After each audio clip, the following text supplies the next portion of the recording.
সকলকে আমার আনন্দিত জয়গুরু।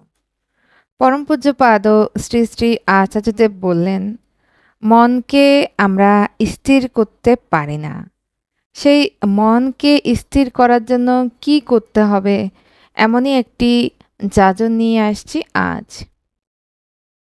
একটি মেয়ে এমএ পাঠরতা পরম পূজ্যপাদ শ্রী শ্রী আচার্যদেবকে প্রশ্ন করলেন, নাম করতে বসি কিন্তু কিছুতেই মন লাগে না, মন দিতে পারি না।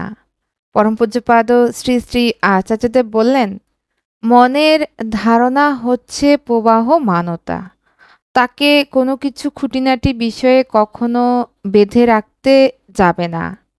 আরেকটা বিষয় হলো, কোনো কাজ ইনকমপ্লিট অসম্পূর্ণ রাখবে না। যে যে কাজগুলো ইনকমপ্লিট আগে সেইগুলো করে ফেলো। কাজ করে উঠলে কি হবে? তোমার নিজের মধ্যে একটা আত্মবিশ্বাস বাড়বে, তখনই মন বসবে। আর মনকে মুক্ত রাখতে হলে কি করতে হবে? মনের মধ্যে একটা প্রেমের গল্প গড়ে তুলতে হবে। প্রেম দুই প্রকার হয়। এক হয় নিজের সাথে প্রেম, তাতে সবসময় আমি চাই, আমি এই রকম চাই, আমি এটা চাই, এই ব্যবহারটা আমার চাই, তার সবটাই আমি কেন্দ্রিক। অর্থাৎ নিজের সাথে প্রেম যাকে বলে আত্মকেন্দ্রিক বাছা। আর আরেকটা হলো আমার থেকেও বড় যিনি, সেই বড় আমির সাথে প্রেম, মানে ঠাকুরের সাথে প্রেম। তখন মনের ভাবটা হবে, তুমি যেমন চাও আমি তেমনই হব। আমার হওয়াটা হবে তোমার মতো। এটা হলেই মন মুক্ত হয়ে উঠবে।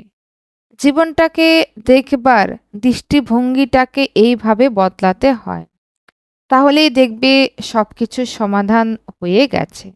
কখনো কখনো মন চিরাচরিত গতানুগতিকতার মধ্যে আটকে যায়। জীবনের যে প্রকৃত শক্তি, সেই কথাটাই ভুলে যায়। বিষয়টা কী রকম?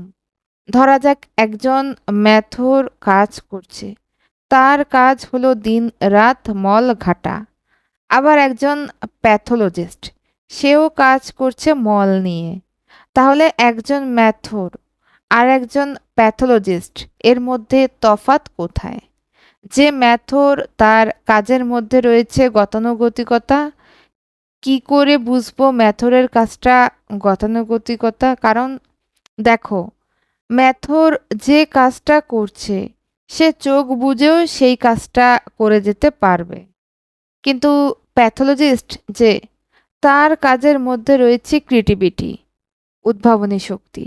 সেই একই কাজ প্রতিদিন করছে, কিন্তু প্রত্যেকটা কাজই তার আলাদা।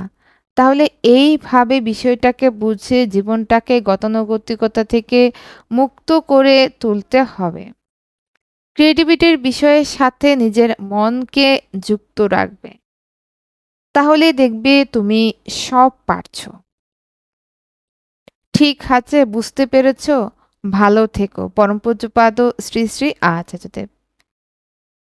আমরা পরম পূজ্যপাদ শ্রী শ্রী আচার্যদেবের খুব সুন্দর সমস্যার সমাধানটি শুনলাম। কিভাবে আমরা মনকে নিয়ন্ত্রণ করতে পারি, নাম করার মধ্য দিয়ে আমরা আমাদের সব সমস্যার সমাধান করতে পারি, তাই এতক্ষণ শ্রী শ্রী আচার্যদেব আমাদের উদাহরণ সহ বুঝিয়ে বললেন। আমরা যদি আমাদের জীবনের প্রতিটি সমস্যা এইভাবে খুঁজে বের করে একটু চিন্তা করি, তাহলেই কিন্তু তার সমাধান পেয়েই যায়। আজ ইষ্ট প্রসঙ্গ এ পর্যন্তই। সকলকে আমার আনন্দিত জয়গুরু।